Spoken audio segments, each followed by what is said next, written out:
Welcome back to the Relationship Mentors podcast. Today is a very fun episode. I thought it would be a great idea to debunk some relationship myths. So I've written out a massive list of different relationship myths, very common sayings that a lot of people say when it comes to relationships. And I think it'll be great for me just to read them out and then get our thoughts and opinions on it. And Charlie hasn't. I haven't heard them yet. Yeah, heard them yet. There's so many external influences on how your relationship should be, what's right, what's wrong. It's like you end up with everyone else's thoughts. It's like the thoughts you have, most of them aren't even your own. Exactly. And I remember a lot when I was younger in particular, I didn't realize until I got into a relationship with Charlie that a lot of my beliefs actually came from some movies since I grew up in a single house, like a single mum being my parent. I didn't have that dynamic of like a mum and a dad. So a lot of my dynamics within a relationship came from watching movies and the movies having a mum and a dad in it. And then that's how you learn. Yeah, only like in a movie, if it's about parents, it's like they're going through a divorce or they're cheating. And so everything that I learned there obviously wasn't very positive back then. And that's a great thought before we get into this. Like, stop and think, whose thoughts am I even thinking right now? Do I want these thoughts? Are these thoughts beneficial for my relationship? Are they beneficial for my life? Like, if you're having thoughts that you can't trust men, you can't trust women, and that's been borrowed from other people, it's like, can you choose your own thoughts rather than constantly adopting everyone else's? 100%. And we are flooded with everyone else's, right?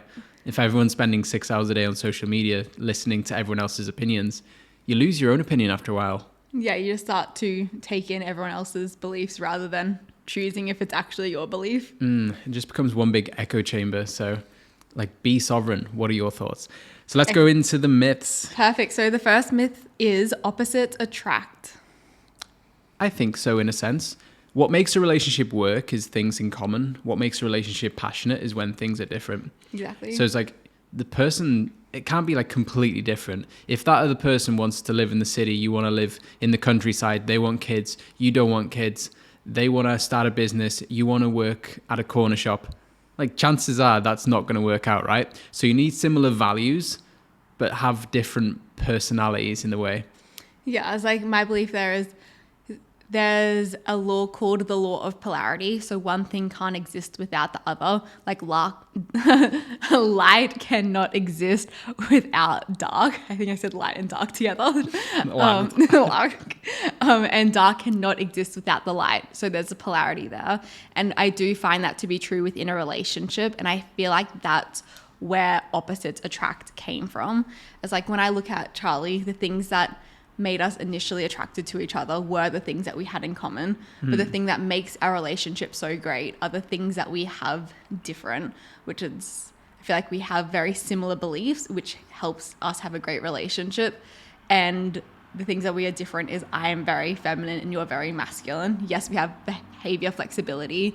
Yet since we're on different spectrums of the feminine and masculine energies, that makes a great polarity between us. Yeah, depolarization in a relationship is like when you're both acting like the feminine or you're both in your masculine, or when the woman steps too far into masculine and the guy just drops at the wayside and doesn't take the lead anymore. He doesn't make his mind up. She's always giving him instructions of what to do and everything.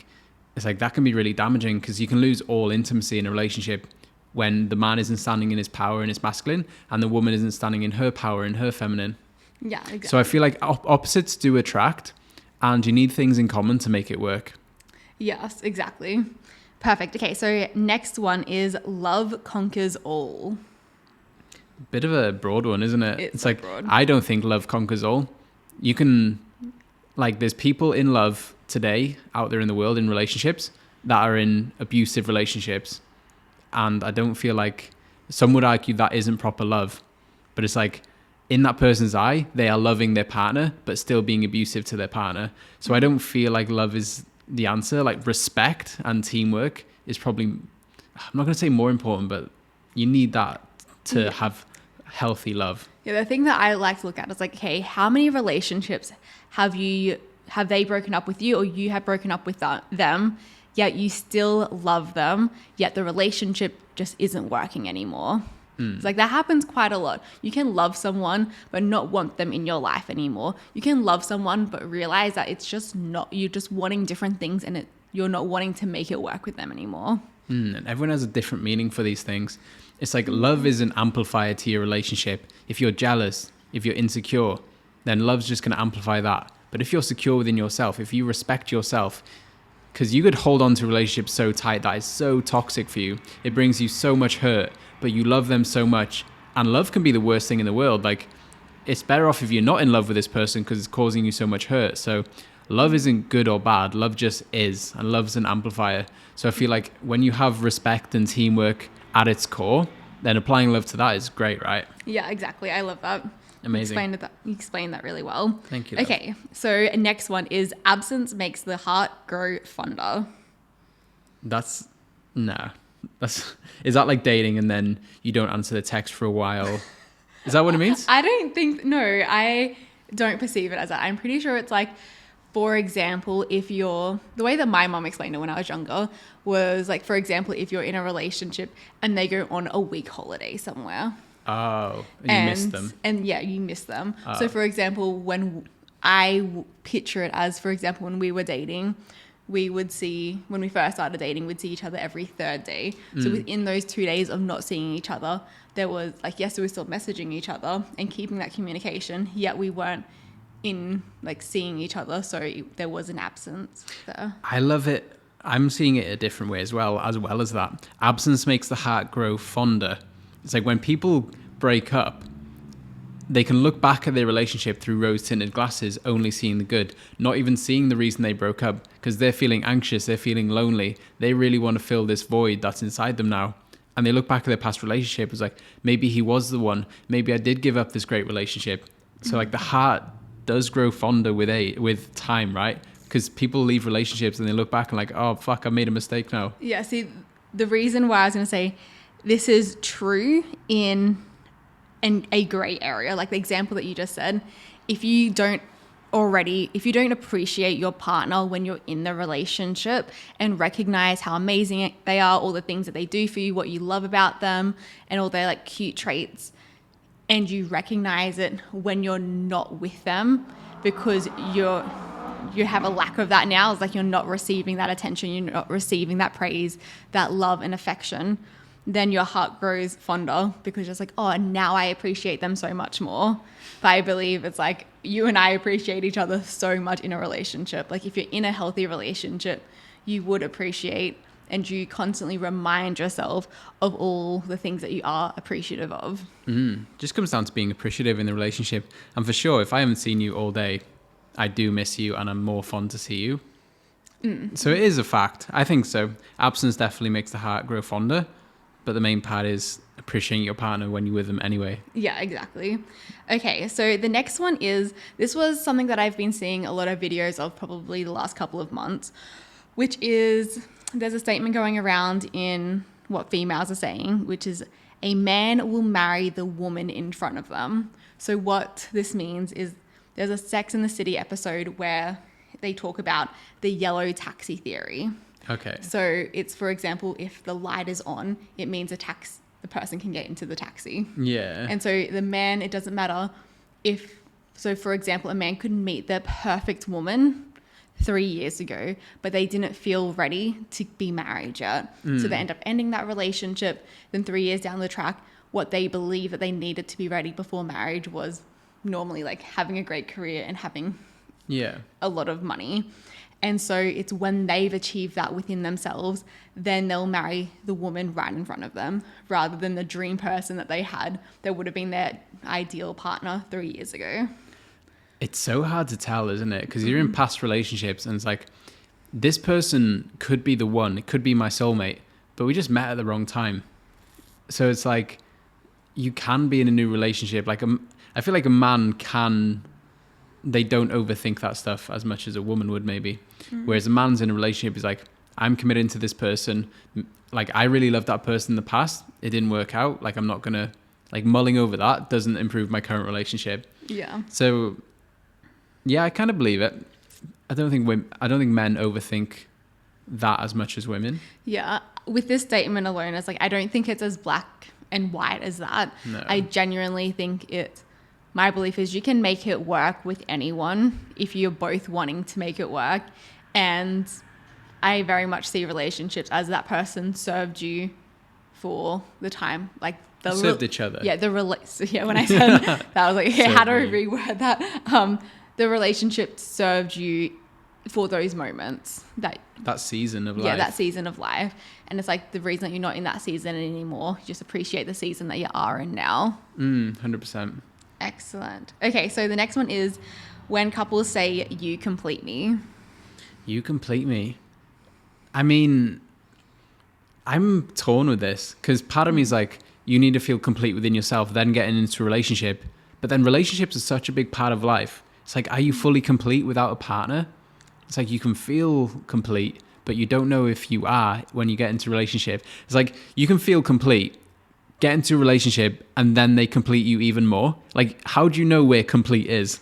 Exactly. Where is the line? Something that you and I always say is like, you complete me is like a silly thing that I think I say. I don't say you complete me, but I say silly things like that. Or like, oh, you're my favorite person. But in reality, I'm my favorite person. Yeah. So we say silly things like that. However, I do believe what we do both believe is that both of us fill up our own cup, and then being in a relationship together, it just amplifies what we've already given each other, like what we've given ourselves and what we give each other. It just amplifies that. So it's not necessarily you complete me, yet you just help amplify my quality of life. It's like life is so much better in a healthy relationship because you get to experience all the mundane things with someone, like going for a walk, going to the grocery shop, cleaning the house, taking out the bin, hanging the washing. Like we do that. Well, I don't take out the bins, but it's like we just hung the washing out together. And it's like that was just such a sweet moment because I got to experience that with you. I think that's the magic of relationships, is making the mundane special. Yeah. Like even just, we could be sat here and then we're like, let's go to the shop at like 8:00 at night. And that's such an adventure for us. Yeah, like, we just go for let's go walk. And it's fun. We go for a little walk together. We adventure. We walk around. We have fun. We have a laugh. We flirt around together. It's like, it just adds so much magic to the mundane in a relationship, right? Yeah, I love that. So you don't complete me, but you amplify what's already there, right? Like a relationship's made up of two individual people. So you need to work on becoming happy on your own while you're in a relationship. Like don't abandon yourself in a relationship. 100%. Okay, so next one, rapid fire. So the next one is, if it's meant to be, it'll be. No. Yeah, I don't think. I also agree. I say no. You got to take action on things. Like if it's meant to be, it's up to me more so. Like opportunities can be in front of you, but if you don't take the opportunity, if you don't take the risk, then nothing's going to happen. Like everyone's got such a great opportunity now. Like there's a lot of people that want to create content online. They want to build a business, and the opportunity is there for them. And it's not going to happen without putting effort in. Same as a dream relationship. It won't happen without you putting effort in. Yeah, it's like you are 100% responsible for the quality of your life and where you're at in your life. And it's like the universe, God, life in itself can offer you so many opportunities and want the best for you. But if you simply don't seize opportunity or take that step or talk to that person, you're not going to achieve anything. Does that make sense? Like you're not going to be able to get to that next step. And if it's meant to be, it'll be. Not necessarily. Like if you want something, work for it and actually take it. It's such a fine balance because it's like you go after the things you want in life with so much force and motivation. And then can you also detach from the outcomes? It's like if you work hard towards something and it doesn't happen and life pushes you in another direction, it's like, can you be okay with that as well? Can you detach from the outcome of needing something to happen rather than putting your all into this thing? Yeah, and it's like an example that came to my mind just then is especially like women, for example, in their 20s and 30s, their friend group really changes or their friend group gets really small. Yet if they're wanting to meet more people, it's like, oh, I'm wanting to grow my friendship circle. And there's girls inviting you to go out for dinner, but you say no. It's not, oh, if it's meant to be, it'll be. It's like the opportunity came to you of girls asking you to go out for dinner, but you've said no. So you're not taking that opportunity. That's the balance, right? The masculine of life is going after the things, making it happen. And the feminine life is surrendering and going with the flow of life. So it's like, can you incorporate both of them in your life? Excellent. Okay, so the next one is happy couples never argue. What do you think? Not true. I feel like happy couples don't, well, happy couples overall, like arguing is simply just helping the other getting the other person to be on the same page as you. Like you're just both on separate pages and you both want to be on the same page.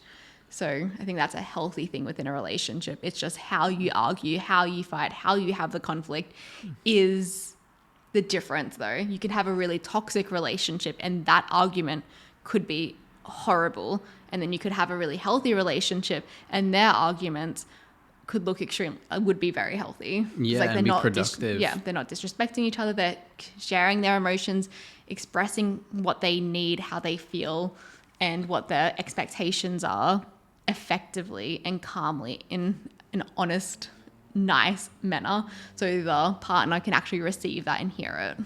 And all these words, they're all just made up, right? Argue, love. They're just vibrations that come out of your mouth and they hit other people's ears and then they have a totally different meaning for these things, right? The word argue means to you could be completely different to what the word argue means to me. It's like your version of argue could be when two people are shouting at each other, like mum and dad used to be when I grew up, for example, that could be for you. Whereas like arguments for us might not look like arguments to others. It's like we have disagreements every single day. Maybe you'd call them that, right? Maybe like, you call it like little tiffs here and there, but we never argue. Yeah, we have little tiffs where like something annoys us, we talk about it, we find out what's going on for me, or we find out what's going on for me. We negotiate, like we come to an agreement, we both make each other feel seen, and then we make a plan on what happens going forward, like how can we grow from this. If you call that an argument, then yes, we have lots of arguments. Yeah, excellent. So healthy couples do have arguments. Excellent. And the next one is soulmates are designed to find each other. That says destined. Are destined. Mia just sees a word, like it's this length, it starts with a D and ends with an ED. It's like, then your brain just goes, that must be designed. I saw an S. Sorry, I was like, There's an S in this. There's an S and an I. It's like That's design. so funny. Soulmates are destined to find each other. Still makes sense. I don't feel like there's one soulmate in life. Like there is, what would be the chances of that? And life does push you in certain directions, but I feel like you find someone and you make them your soulmate. As in like you choose that they're your soulmate and you put effort into that. If you walked around constantly questioning that, I think it'd be a very lonely life because you just jump from one thing to the next. If you find someone and it feels right, you've got that feeling, it's like you choose they're your soulmate. My belief is a little bit like pretty similar, but I do believe there are soulmates out there, and I believe you have many soulmates in a lifetime. I don't believe you just have just one. They're just a person that really match with your soul. And just because there are soulmates out there for you, I don't believe you're destined to 100% meet them and be with them in this lifetime. I don't believe that. I feel like it can happen. It's not a guarantee. But I do believe it doesn't matter if they're your soulmate or not your soulmate. You can make it work with anyone. I love that. Yeah. Excellent. Okay, so the next one is a good relationship should be effortless. That's incorrect. You need to put effort into something to make it work. And that's the thing about relationships a lot of the time. Everyone goes through the honeymoon period where it's all rosy and then the relationship turns sour, right? Hardly any relationships come to counseling after 3 months or 6 months, be like, fuck, something needs to change in the relationship. No, because you put so much effort in, everything's new, right? But then a year goes past, 2 years go past, you stop making the effort, life gets in the way, triggers come out. It's like, you don't go to the gym, get a six pack, and then never go to the gym again. You continue to put the effort in to maintain the six pack, right? Same with your relationship. If you put effort in to make a relationship great, you need to continue that effort to keep it great. And it's so worth the effort, right? 100%. My mind sort of went somewhere else then because I was thinking, it's like... Of my six pack. No. Before that. Because I was thinking, I was like, I feel like when I look at our relationship, I feel like it has been effortless. And then when I was like, I do believe to the statement of a relationship should be effortless. No, that is incorrect. But then when I thought of our relationship, I'm like, oh, it does, like our relationship has just felt easy. But then in saying that, only looking back, like, yes, we've been through who, I don't know, all types of different moments in life, yet we both just have a personality to keep moving forward with it. And we've learned all the tools and we have all the techniques, and we take also so much pride in ourselves to make sure that we're healthy and we're going to the gym and we're putting ourselves together and we're tidying up after ourselves. It's thousands of micro efforts. So many. It doesn't feel like one big push. It feels like thousands of tiny pushes in your relationship. Like you washing up, you picking things up for your partner, like you not being spiteful to your partner, you not reacting to your partner. All these things take effort. And I think what makes it feel easy for us, what I think you might be going through, is it's more of an unconscious habit now. Yeah. It's like, this is who we are. It's our personality. It's our identity in this relationship now, where it doesn't feel as hard anymore, right? Yeah, that's so true. I love that. Okay. So the next one is, you should never go to bed angry. I think that's a really good rule. Yeah. And also at the same time, I remember in past relationships, it'd be like, the shit we haven't communicated, she's angry, she's upset. And then as a man, and you're tired and you just want to put your head down and you just want to go to sleep. And then they bring all the shit up when their mind's racing. Like, that's annoying. But I feel like if you actually communicate throughout the day, then that wouldn't be a problem. But yeah, I think it's a good rule to never go to bed angry, because you never know if you're going to wake up, as morbid as that sounds. Yeah, my mind was not going there. No, but just, yeah, like you never know what tomorrow holds. And imagine living with imagine your partner died and the last interaction you had was a big argument and it was disrespectful. Like, how could you sit with that? Yeah, it's always a rule that I lived by. I have heard something recently that someone said, like, no, just go to bed. Sometimes you're just tired. And then I still think maybe if it's a very heated argument, you do need time to just calm down, if that makes sense. It's like, so you can regulate yourself and actually get clear on what your intentions are, what your needs are, what needs weren't met, what needs are you wanting met, and what you're wanting from your partner. I think on that, like, you don't need to get to the absolute bottom of this big thing that you're going through before bed. I just think you need to know, like, hey babe, I love you. Like, I'd love to talk about this in the morning. Just get on the same page a little bit, have a bit of respect between you guys, have that bid for connection, and then you can go to bed. Like, ideally work through the argument, but just know that you're on the same team before bed. I think that's great. Especially, it's like, I just know what's worked for me in my life is that, never go to bed angry, only because I know that I wouldn't be able to sleep because my mind would be racing. We're very different. And I'm also someone that is like, the moment something happens, I need to resolve it. It's like the moment something happens that I don't like, even if it's just a small micro thing, like, no, that's not okay. That is not okay. And so normally I would speak up about that. And whereas I feel like I'm totally fine to, like, I could sleep on an argument. I know it's not healthy, so I don't, but I could. Yeah. Whereas your mind would race and you would want to get to the bottom of it, which is a great thing. Yeah. I don't think I remember I could sleep time. through anything. I think the only arguments that we ever have in bed sometimes is that he puts his foot on me, which is fine, but then his toes touch me and I don't like the toes. So specific. Okay. So the next question is, you can't be happy single. You can be happy single. Yeah. I've been so happy single. And I've been even happier in relationships. In this relationship. Oh, yeah. You can absolutely be happy single. And that is such a good thing. Like, being single is such a great opportunity. Like, so often when people are single, they look at people in relationships saying, I wish I was in a relationship. And then people get into relationships and they look at their single friends being like, that looks like so much fun. If you constantly look outside yourself for happiness, you'll never be happy because you'll always be chasing it. So when you're single, enjoy being single. When you're in a relationship, enjoy being in a relationship. I feel like being single is such a great opportunity to find out who you are because you've got no responsibilities, right? When I came out of my 7-year relationship, something came up there. My throat had really sore there. What is that? What? When I came out of my 7-year relationship and I was single for the first time, I was like, I don't have to consider anyone else in my decisions right now. And that was such a freeing feeling. Not that I'd go out and be fucking crazy, but I'd never had to consider anyone now. Yeah. And that was such a foreign feeling for me. It's something that I really noticed a lot.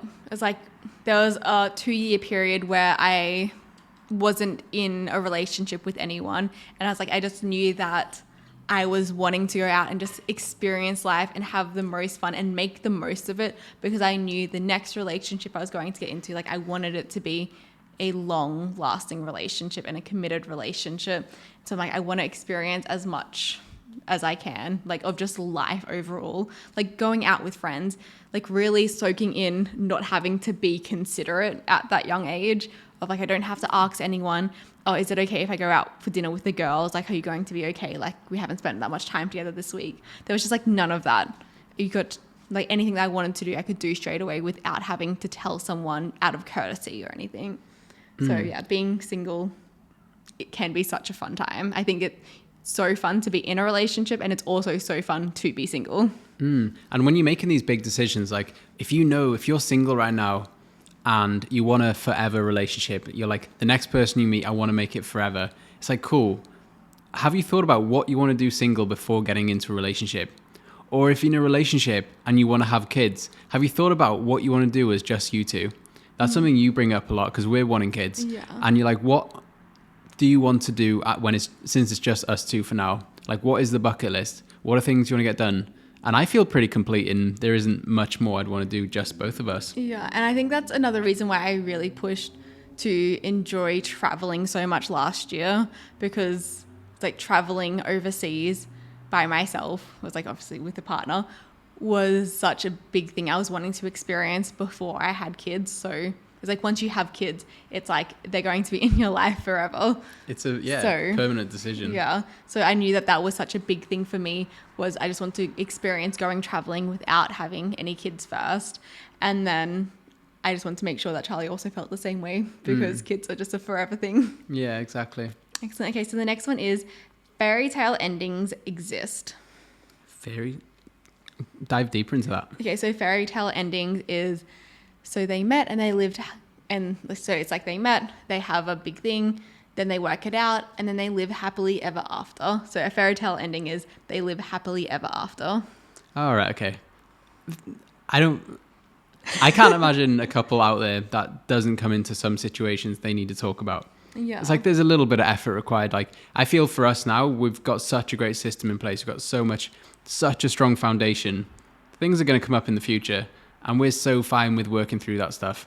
So if you call that a fairy tale ending, then I feel like I'm in a fairy tale ending. Like I feel like I've got my dream relationship and I'm set on that. So it feels like a fairy tale ending for me. And at the same time, I know there's going to be shit that comes up in the future that we need to work through. Yeah. So just before this podcast, I told Charlie what the topic was.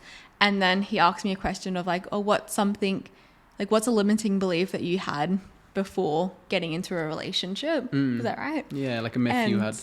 Yeah, I couldn't think of anything in the moment. But now hearing this, it's like fairy tale endings don't exist, or endings exist.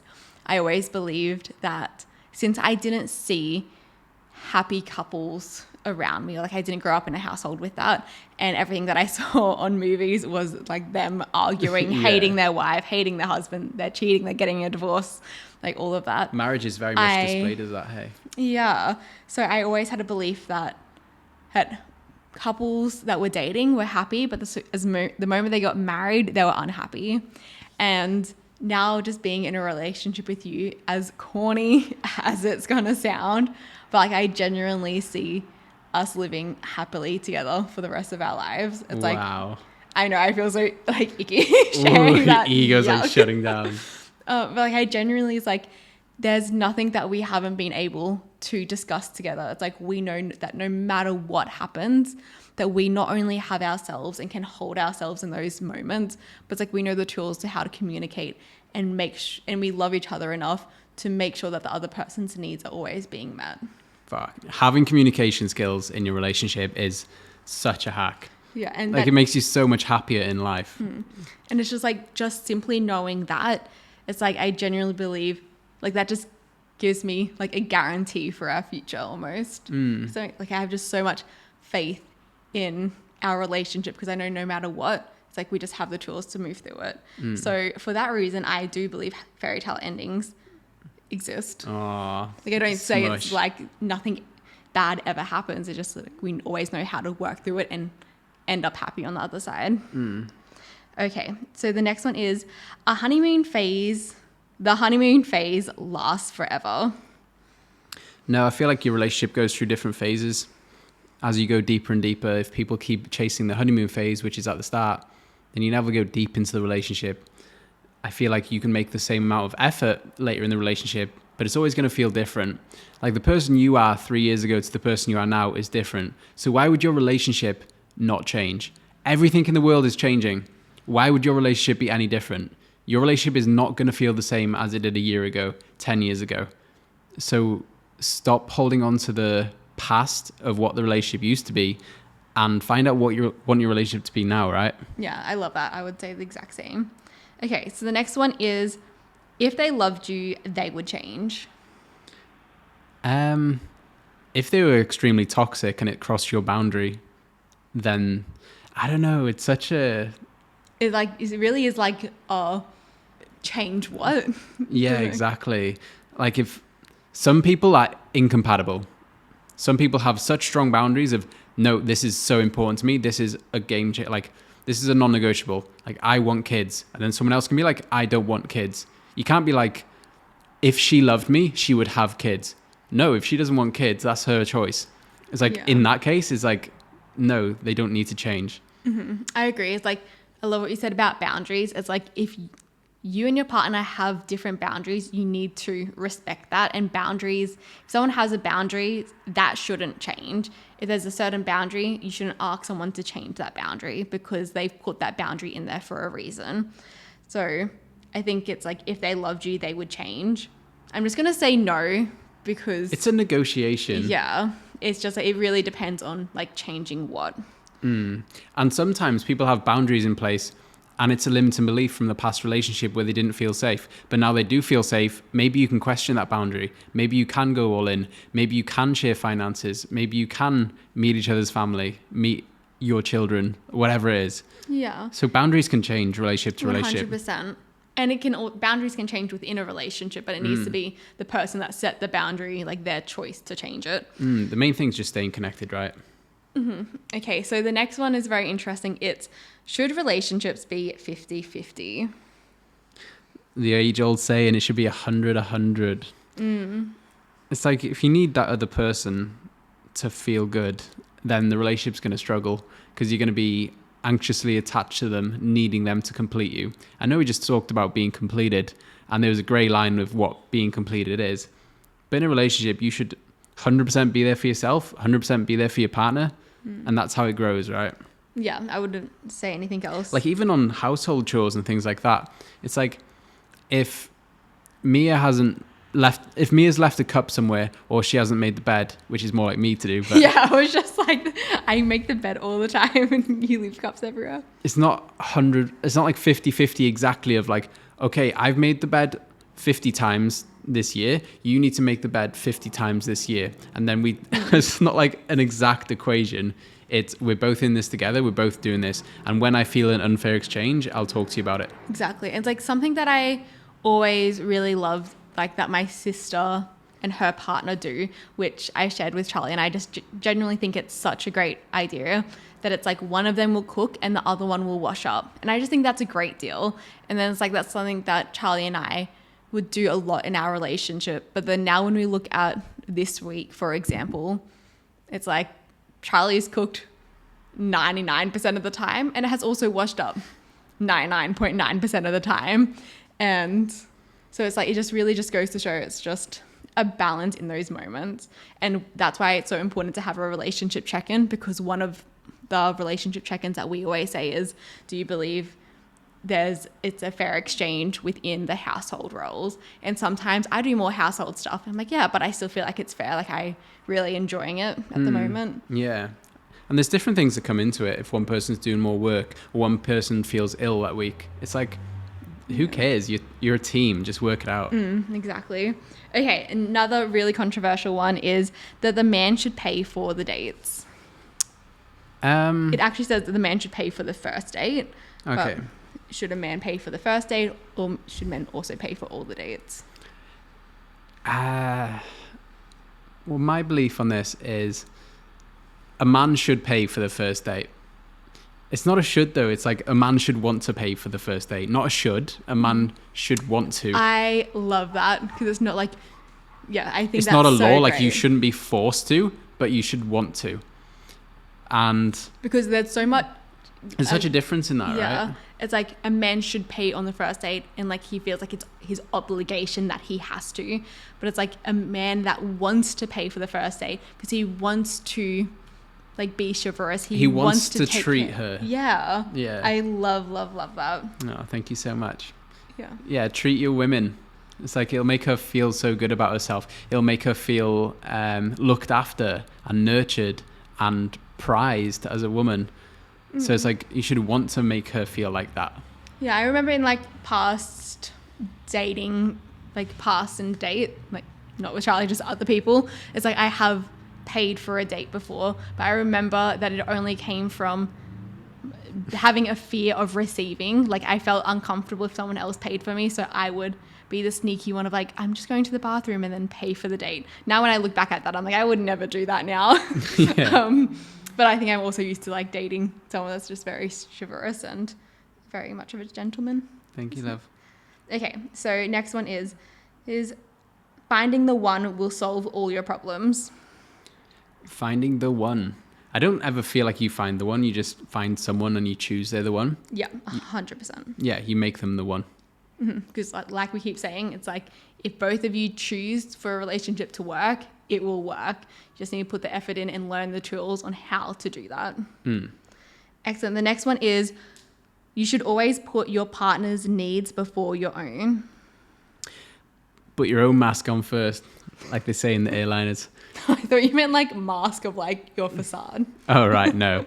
Do you know the safety videos at the start of a Yeah. plane? Put your own mask on first so you can help others. It's like if you're not happy in yourself, how can you help others? Eventually that cup's going to run dry. So fill up your own cup, make sure your needs are met. And when your needs are met in a relationship and you feel great in yourself, it's so much easier for your partner to feel great in themselves too. My favorite analogy that I have used forever since I was back in high school is the cup analogy. Like you need to fill up your own cup.